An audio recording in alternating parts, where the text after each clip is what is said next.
पाकिस्तान ने अपना आखिरी लीग मैच तो जीत लिया है, लेकिन वो मैच इतनी बुरी सी तरीके से जीता, ऐसा लग ही नहीं रहा था कि पाकिस्तान किसी भी तरीके से जीतने में इंटरेस्टेड है। अच्छी सिचुएशन को फिर से वेस्ट किया बॉल के साथ, बैट के साथ, लेकिन एंड में किसी तरीके से जीत गए। और जीतने के बाद गैरी कर्स्टन ने जो स्टेटमेंट दी, उससे वो सारी बातें क्लियर हो गई जो बहुत दिनों से डिस्कशन में चल रही थी कि पाकिस्तान की क्रिकेट टीम में इस वक्त कैंप्स बने हुए हैं। अब ये कैंप्स पंजाबियों और पठानों के बीच में है या सिर्फ बाबर और शाहीन के बीच में है, ये तो पता नहीं, लेकिन ये क्लियर कर दिया है गैरी कर्स्टन ने, क्योंकि गैरी कर्स्टन ने ये मेंशन किया है कि उन्होंने बहुत सारी टीम्स की कोचिंग की है, लेकिन पाकिस्तान की टीम जैसी ग्रुपिंग उन्होंने कहीं नहीं देखी। उन्होंने ये कहा कि पाकिस्तान में सब इंडिविजुअल्स खेल रहे हैं, कोई टीम नहीं है। तो ये बोल के गैरी कस्टन ने क्लियर कर दिया है कि पाकिस्तान की टीम के अंदर कैंप्स है। मैच की बात करें तो फिर से एक डेड रबर मैच में पाकिस्तान ने इतनी गोल्डन अपॉर्चुनिटीज वेस्ट की, जिससे कि अभी प्लेयर क्लियरली पता चल रहा है कि वो किस माइंडसेट से गुजर रहे हैं। कैप्टनसी तो ऑफ कोर्स बाबर आजम की पुअर रही है और वो फिर से देखने को मिली। स्टार्ट बहुत अच्छा मिला जब शाहीन शाह अफरीदी ने न्यू बॉल से 3 विकेट लिए, आमिर ने विकेट लिया और 32 फॉर 6 हो गई आयरलैंड इन 7.4 ओवर्स। और ऐसा लगा कि आज शायद 70, 75, 80 पे ऑल आउट हो जाएगी आयरलैंड, क्योंकि 6 down for 32 on a difficult pitch. लेकिन अगेन बाबर आजम ने अपनी दोस्ती यारी दिखाई। अबरार अहमद को क्यों नहीं खिलाया गया ये तो पता नहीं। शादाब खान को ओवर दिया गया, शादाब खान ने 11 रन लीक किए उस ओवर में, उस सिचुएशन में। अब्बास अफरीदी को नसीम शाह की जगह खिलाया गया, नसीम शाह इंजर्ड नहीं थे।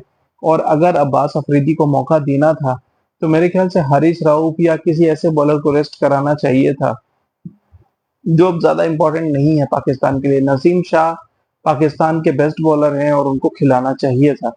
मगर एनीवेज बाबर ने जो डिसाइड किया, अब्बास अफरीदी भी काफी एक्सपेंसिव रहे और 32 फॉर 6 से काइंड ऑफ उन्होंने आयरलैंड को अलाउ किया कि वो कुछ रन स्कोर करें। और 76 रन अगले 5 ओवर में 44 रन बनाया आयरलैंड ने उस सिचुएशन से और 76 तक चले गए।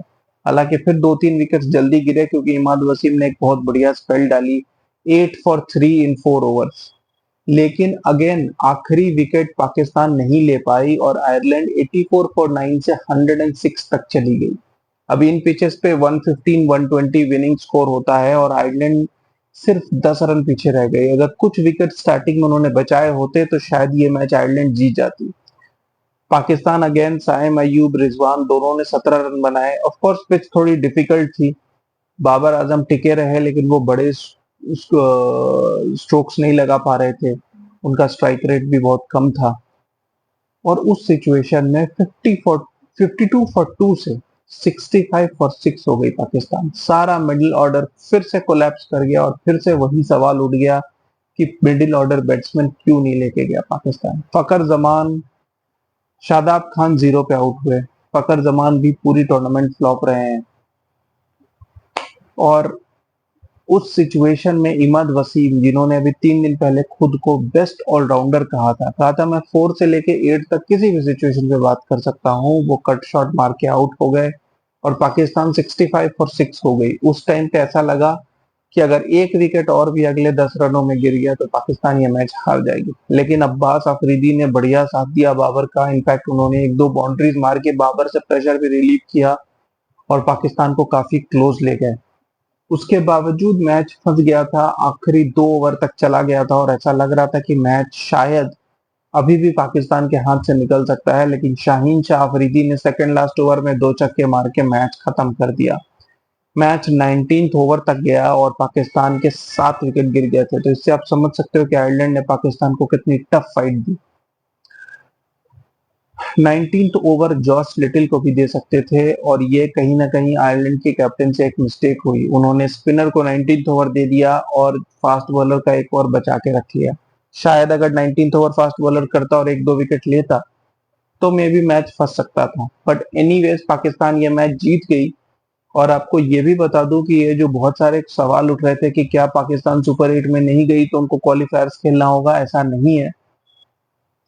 आईसीसी ने अपना शेड्यूल रिलीज किया है जिसमें उन्होंने क्लियर किया है कि 12 टीम्स अगले T20 वर्ल्ड कप के लिए क्वालिफाई कर चुकी हैं। अगला T20 वर्ल्ड कप आपको बता दूं 2026 में होना है, 2 साल बाद, और उसे इंडिया और श्रीलंका को होस्ट करने वाले हैं। जी हाँ, श्रीलंका और इंडिया उसे को होस्ट करेंगे।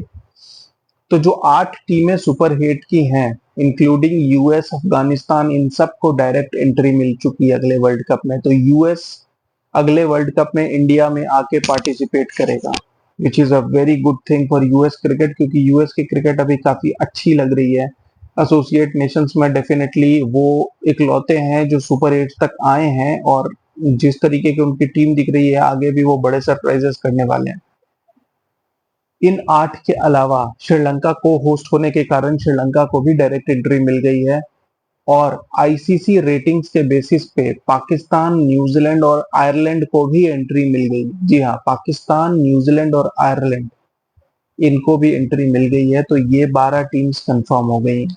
बाकी 2 एशियन टीम्स, 2 अफ्रीकन टीम्स, एक एशिया पैसिफिक टीम, एक अमेरिका की और टीम, ये सब क्वालिफायर्स के थ्रू आएंगे। एंड आई रियली होप कि जिम्बाब्वे भी आए, क्योंकि आई थिंक युगांडा, पीएनजी, इन सबसे ज्यादा कंपटीशन जिम्बाब्वे देती।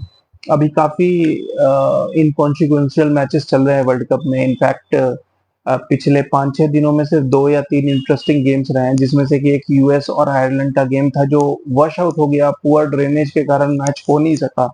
उस मैच की सिग्निफिकेंस थी। उसके अलावा अभी फिलहाल जो मैचेस चल रहे हैं उनकी बहुत ज्यादा कोई इम्पोर्टेंस है नहीं, और उसका एक बहुत बड़ा रीजन है सीडिंग। ये जो सीडिंग की गई है कि कोई भी टीम इस ग्रुप से निकलेगी जिसको सीडिंग A1 की गई है, भले वो सेकंड हो तो भी उसे A1 की ही रेटिंग दी जाएगी। इसकी वजह से भी मैचेस की इंपॉर्टेंस कम हुई है। जैसे कल वेस्ट इंडीज और अफगानिस्तान का मैच, अब सीडिंग के हिसाब से वेस्ट इंडीज ही उस ग्रुप की टीम 1 रहेगी और अफगानिस्तान 2। अगर कल अफगानिस्तान वेस्ट इंडीज से जीत के टेबल टॉपर भी बन जाती है, तो भी अफगानिस्तान अपनी सीडिंग के हिसाब से सेकंड टीम ही मानी जाएगी। मिचेल स्टार्क ने भी पॉइंट आउट किया है कि ये एक अच्छी चीज नहीं है और ये फेयर कॉन्टेस्ट नहीं है, क्योंकि अगर आप फ्रैंकली देखो तो एक टीम में इंडिया, ऑस्ट्रेलिया है। अब कोई भी टीम नहीं चाहेगी कि वो ऐसे ग्रुप में आए, क्योंकि 2 टफ ओपोनेंट मिलेंगे और उस ग्रुप से सिर्फ 2 टीम्स को ही क्वालिफाई करना है। ऑफ कोर्स इंडिया और ऑस्ट्रेलिया को फिलहाल फेवरेट्स माना जा रहा है, लेकिन अगर अफगानिस्तान कल वेस्ट इंडीज से जीत जाती और अगर सीडिंग की जगह रैंकिंग्स मैटर करती, तो अफगानिस्तान दूसरे ग्रुप में चली जाती और वेस्ट इंडीज को इंडिया और ऑस्ट्रेलिया को अपने ग्रुप में फेस करना पड़ता।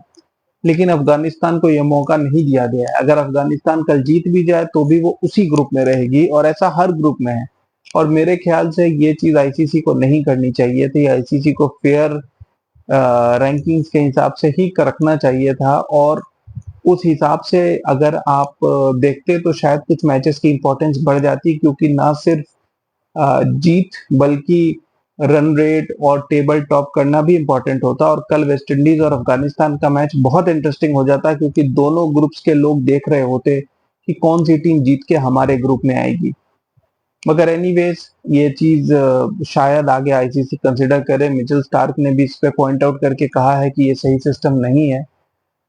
मगर एनीवेज ग्रुप स्टेज अब कल खत्म होने वाला है और परसों से स्टार्ट हो जाएंगी सुपर एट्स, और फिर मजा आने वाला है। अफ्रीका और यूएस के बीच है पहला सुपर एट का गेम। अब कल बात करेंगे सारे ग्रुप्स, सारे कॉम्बिनेशंस और कौन सी टीम्स के चांसेस ज्यादा हैं on the basis of their current performances. और उसमें मैं आपको ये भी बताऊंगा कि मैंने जो प्रोडिक्शन वीडियो डाला था बिफोर द वर्ल्ड कप, उसमें मैंने किन टीम्स को फेवरेट बताया था। Keep watching guys, thank you.